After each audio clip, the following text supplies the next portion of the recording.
Il y eut un jour dans l'histoire de l'humanité où tous les habitants de la planète parlaient exactement la même langue. Il n'existait pas de traducteur, il n'y avait pas de malentendu, on ne connaissait pas la frustration de ne pas être compris. Un enfant né dans les plaines de la Mésopotamie pouvait grandir et converser sans aucune barrière avec un autre être humain dans n'importe quel coin de la Terre. Cette langue originelle recelait des secrets qui n'ont jamais été retrouvés. Et puis, en un seul instant, tout cela a disparu pour toujours. Avant de commencer, écrivez dans les commentaires d'où vous nous regardez. Laissez un j'aime, abonnez-vous à la chaîne et activez la cloche. Nous continuons. Le livre de la Genèse, au chapitre 11, ouvre ce passage par une affirmation qui semble simple, mais qui porte un poids immense. Toute la terre avait un seul langage et une seule manière de parler. Pas seulement une langue commune, mais une unique forme d'expression.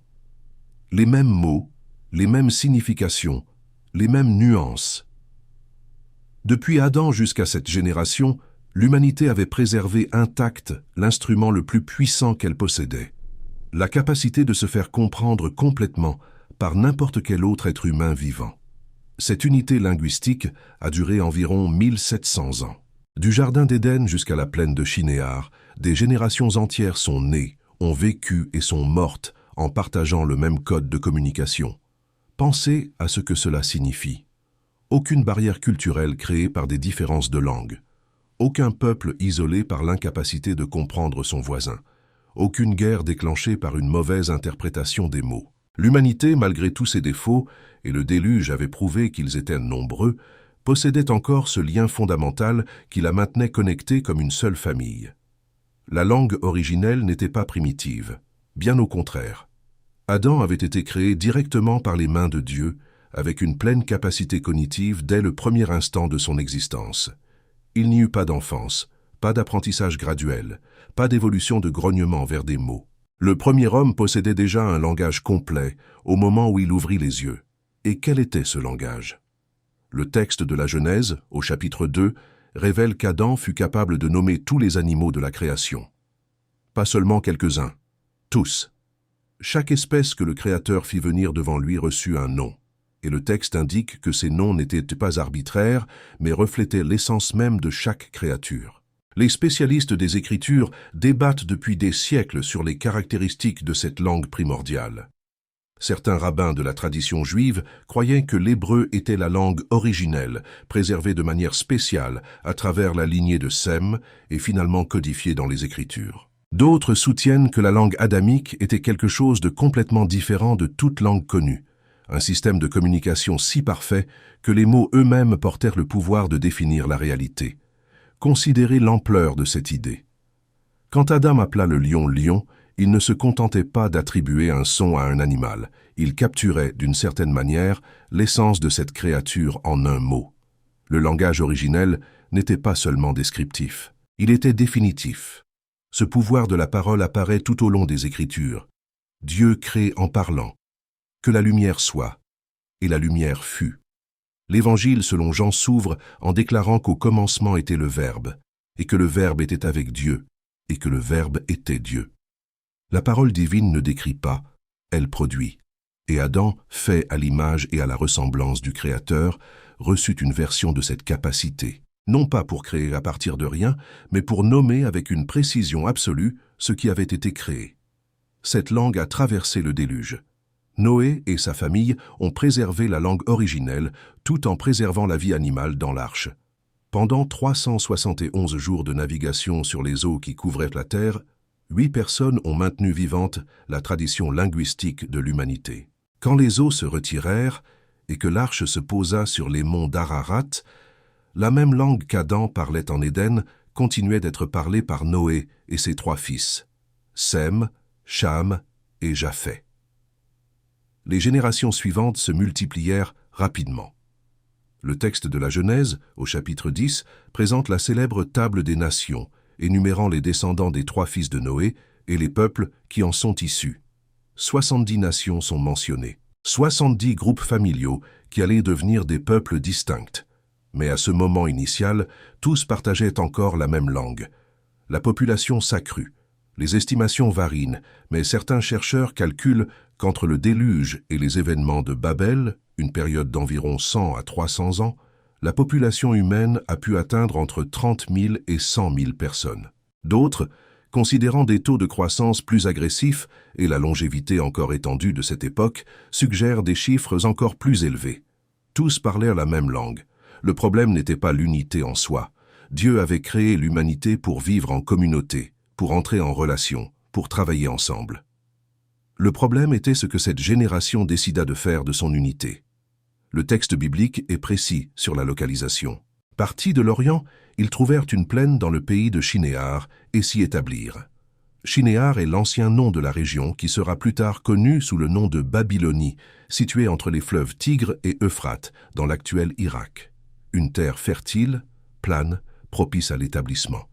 Mais les descendants de Noé ne voulaient pas seulement s'établir.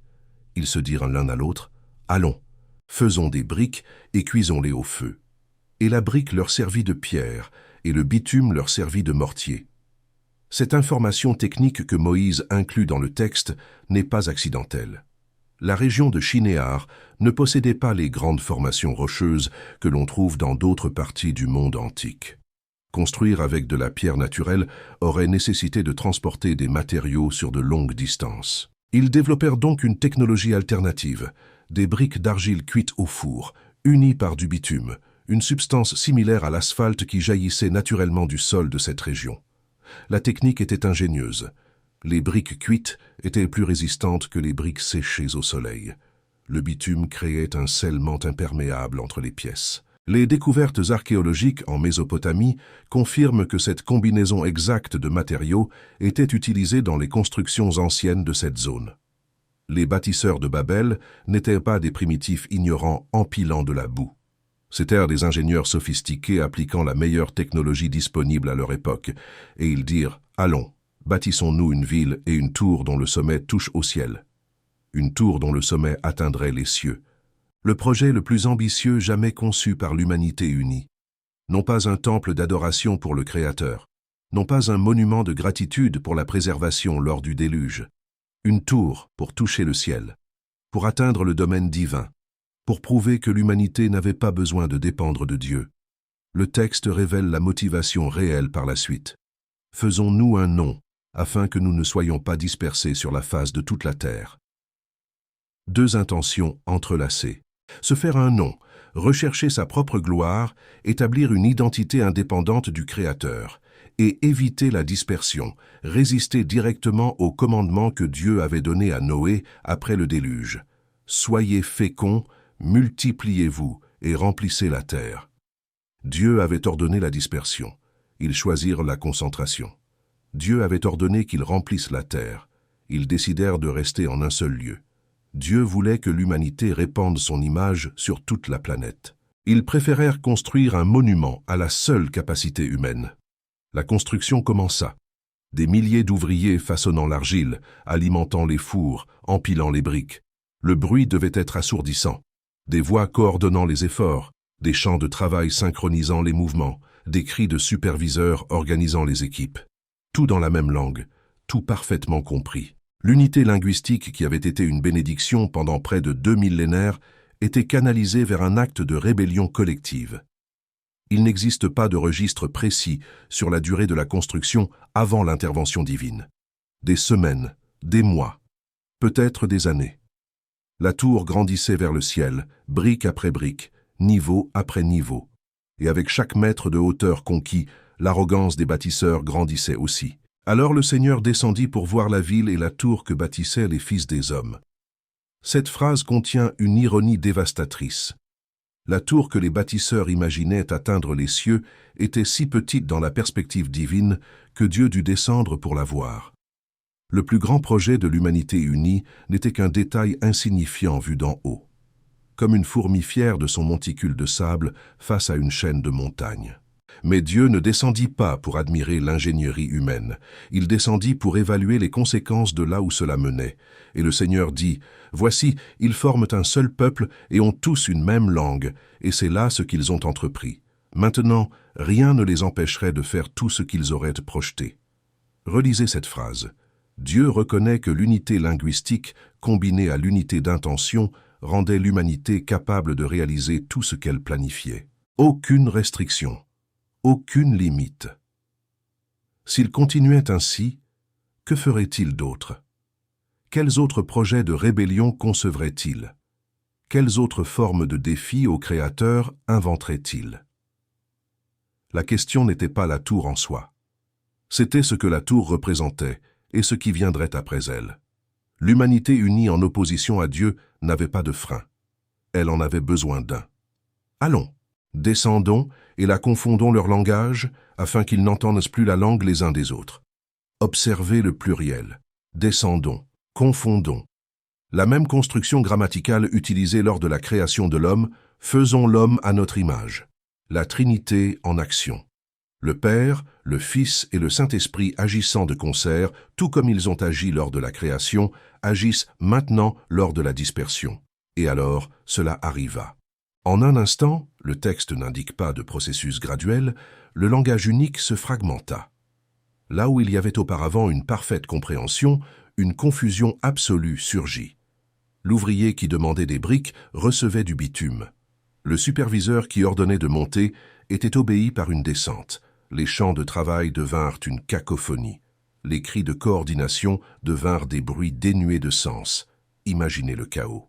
Des milliers de personnes qui quelques secondes auparavant communiquaient parfaitement étaient maintenant totalement incapables de se comprendre.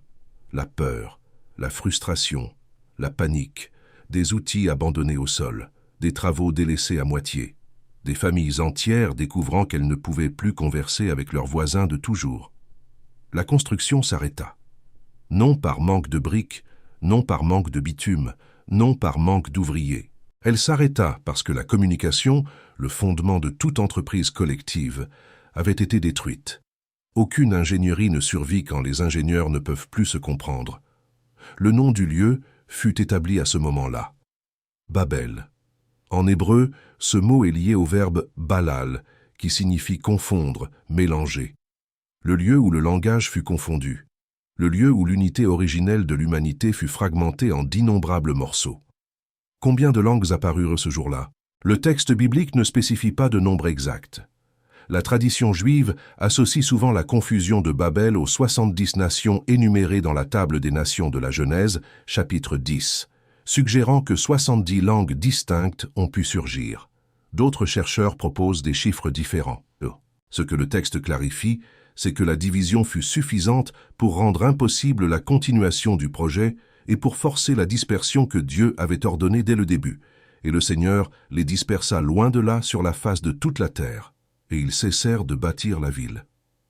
La dispersion qu'ils craignaient tant devint inévitable. Les groupes qui parvenaient à se comprendre entre eux se séparèrent des groupes dont les paroles étaient devenues incompréhensibles. Les familles élargies se divisèrent, selon qui partageait encore la capacité de communication. L'unité forcée autour de la tour se transforma en exode forcé dans toutes les directions. La plaine de Shinéar fut abandonnée. Les briques cuites qui soutenaient autrefois le rêve d'atteindre les cieux furent laissées aux intempéries. La tour inachevée devint ruine, et la ruine devint poussière, et la poussière fut recouverte par les sables du désert mésopotamien. Mais les effets demeurèrent. Les groupes qui partirent de Babel emportèrent avec eux leur nouvelle langue. Des générations naquirent en ne parlant que la langue de leur tribu. Les enfants n'ont jamais connu l'unité linguistique de leurs ancêtres. Les petits-enfants entendirent des histoires sur un temps où tout le monde se comprenait, mais ces histoires semblaient être des légendes impossibles. Les arrière-petits-enfants avaient déjà tout oublié. Le langage originel fut perdu. Certains soutiennent qu'il a survécu de manière fragmentée dans l'un ou l'autre groupe. La tradition qui désigne l'hébreu comme la langue préservée à travers Sem et sa descendance a des défenseurs respectables. Mais même si l'hébreu est un descendant direct de la langue adamique, il n'est pas la langue adamique en soi. La langue qu'Adam utilisa pour nommer les animaux, la langue qui portait un pouvoir définitif dans ces mots, celle-là s'est perdue dans les sables de Babel. Et avec elle, se sont perdues des énigmes qui ne seront peut-être jamais déchiffrées. Quel type de connaissances était codé dans ce langage primordial? Les noms qu'Adam attribua aux créatures révélaient quelque chose sur leur essence, des informations qu'aucune taxonomie moderne ne parvient à capturer. Les mots originaux pour des concepts comme la vie, la mort, l'amour, l'éternité, portaient-ils des significations que nos traductions ne font qu'approcher? La langue adamique permettait-elle une communication avec le Créateur lui-même qu'aucune langue postérieure n'a réussi à reproduire? Ces questions restent sans réponse. Ce que nous savons, c'est que la confusion de Babel a marqué un changement permanent dans la condition humaine. Avant elle, l'humanité était une. Après elle, l'humanité est devenue des peuples. Avant elle, tout projet collectif était possible. Après elle, la coopération a exigé la traduction, l'adaptation, la patience pour surmonter des barrières qui n'existaient pas auparavant. Les conséquences se sont multipliées au fil des siècles. Des guerres ont éclaté à cause de malentendus linguistiques. Des traités ont échoué parce que les mots signifiaient des choses différentes pour chaque camp. Des vérités se sont perdues dans la traduction entre les cultures. La connaissance accumulée par une civilisation est restée inaccessible à d'autres qui ne maîtrisaient pas sa langue. L'humanité qui aurait pu progresser unie s'est fragmentée en des milliers de chemins séparés. Mais il y avait un but à tout cela. La dispersion a forcé l'humanité à accomplir le commandement originel, remplir la terre. Les groupes qui ont quitté Babel se sont répandus sur tous les continents. La diversité des langues a créé une diversité de cultures, de perspectives, de manières de comprendre le monde. Et cette diversité, bien qu'elle apporte des conflits, a aussi apporté de la richesse. Chaque peuple a développé des perspectives uniques. Chaque culture a préservé des vérités que d'autres avaient oubliées. La confusion de Babel ne fut pas seulement un jugement, ce fut aussi une providence. Dieu aurait pu détruire la tour par le feu du ciel. Il aurait pu éliminer les bâtisseurs rebelles comme il avait éliminé la génération du déluge. Au lieu de cela, il a choisi une intervention qui préservait la vie tout en empêchant la rébellion organisée. L'humanité a survécu. Elle s'est multipliée. Elle a rempli la terre conformément au plan original, et un peuple spécifique, descendant de Sem, fut préservé pour porter la promesse. Abraham, né environ 3 siècles après Babel, est issu de cette lignée. Le peuple hébreu qui est né de lui reçut la mission de préserver la connaissance du vrai Dieu au milieu d'un monde fragmenté. Les Écritures leur furent confiées. La loi fut donnée par leur intermédiaire, et d'eux, selon la chair, viendrait le Messie. La division de Babel n'était pas la fin de l'histoire. C'était la préparation pour quelque chose de plus grand. Pendant des millénaires, la confusion des langues a semblé être le dernier mot de Dieu sur l'unité humaine. Les nations se sont multipliées. Les langues se sont encore plus diversifiées. Les linguistes modernes répertorient plus de 7000 langues distinctes parlées dans le monde, toutes étant, d'une certaine manière, des échos fragmentés de ce jour dans la plaine de Shinéar. La communication universelle n'était plus qu'une mémoire ancestrale perdue dans les premières pages des Écritures. Mais le Nouveau Testament révèle que Babel n'était pas la fin de l'histoire, c'était le commencement d'une autre. Le jour de la Pentecôte, rapporté dans les Actes des Apôtres au chapitre 2, le Saint-Esprit descendit sur les disciples à Jérusalem. Ils étaient environ 120 personnes réunies dans une chambre haute, attendant la promesse que Jésus avait faite avant de monter au ciel. Et alors, quelque chose d'extraordinaire arriva. Un bruit comme celui d'un vent impétueux remplit la maison. Des langues comme de feu apparurent et se posèrent sur chacun d'eux. Et de simples Galiléens, des pêcheurs, des collecteurs d'impôts, des gens ordinaires, commencèrent à parler dans des langues qu'ils n'avaient jamais apprises. Il y avait à Jérusalem, à ce moment-là, des Juifs pieux venus de toutes les nations qui sont sous le ciel. Le texte des Actes énumère au moins 15 régions différentes représentées dans cette foule. Des Parthes, des Mèdes, des Élamites, des habitants de la Mésopotamie, de la Judée, de la Cappadoce, du Pont, de l'Asie, de la Phrygie, de la Pamphylie, de l'Égypte, des parties de la Libye proche de Cyrène, des Romains, des Crétois, des Arabes. Chacun d'eux entendit le message dans sa propre langue. Pendant un instant, les barrières de Babel furent franchies. Non par l'ingénierie humaine, non par la construction de tours, non par l'effort de se faire un nom, mais par l'Esprit de Dieu descendant sur des hommes et des femmes soumis à sa volonté. L'unité que l'arrogance avait détruite dans la plaine de Shinéar, la grâce commençait à la restaurer à Jérusalem. Observez le contraste. À Babel, l'humanité voulait monter vers Dieu par ses propres mérites. À la Pentecôte, Dieu descendit vers l'humanité par sa propre initiative. À Babel, l'unité servait à la glorification humaine. À la Pentecôte, la communication restaurée servait à la proclamation de l'Évangile. À Babel, le résultat fut la dispersion et la confusion. À la Pentecôte, le résultat fut le rassemblement et la clarté. 3000 personnes de toutes ces nations crurent et furent baptisées en un seul jour. La langue perdue de Babel ne sera peut-être jamais retrouvée dans cette ère. Les mots qu'Adam utilisa pour nommer les créatures, les termes originaux qui portaient un pouvoir définitif, les secrets codés dans la langue primordiale, tout cela reste hors de notre portée. Mais l'unité que ce langage représentait a trouvé un nouveau chemin. Non plus à travers des briques et du bitume, non plus à travers des tours qui tentent d'atteindre le ciel, mais à travers l'Esprit qui est descendu du ciel pour habiter dans les cœurs humains, à travers l'Évangile qui transcende les barrières linguistiques, à travers l'œuvre accomplie sur la croix qui a renversé le mur de séparation non seulement entre Dieu et l'humanité, mais entre les peuples eux-mêmes, divisés depuis Babel. L'apôtre Paul écrira des années plus tard aux Galates « Il n'y a plus ni juif ni grec, il n'y a plus ni esclave ni libre, il n'y a plus ni homme ni femme, car tous vous êtes un en Jésus-Christ. » L'unité que Babel a fragmentée, le Christ la restaure. Non en éliminant les différences de langue et de culture, mais en créant une communion plus profonde qui les traverse toutes. Aujourd'hui, plus de 4000 ans après ce jour dans la plaine de Shinéar, la Bible, le récit de l'histoire de Babel et de sa rédemption à la Pentecôte, est traduite au moins partiellement dans plus de 3500 langues. Le message qui transcende la confusion atteint des peuples que les bâtisseurs de la tour n'auraient jamais pu imaginer. L'Évangile progresse dans des langues qui n'existaient même pas lorsque les briques furent abandonnées sur le sol mésopotamien. La tour reste inachevée, mais l'Église du Christ, construite non avec des briques cuites, mais avec des pierres vivantes, grandit dans toutes les nations. Le projet humain de monter vers Dieu a échoué.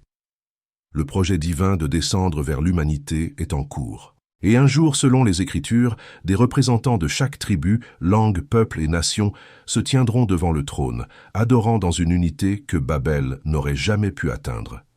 Non l'unité d'une rébellion partagée, mais l'unité de l'amour restauré. Non l'unité d'une langue imposée, mais l'unité d'un seul esprit partagé.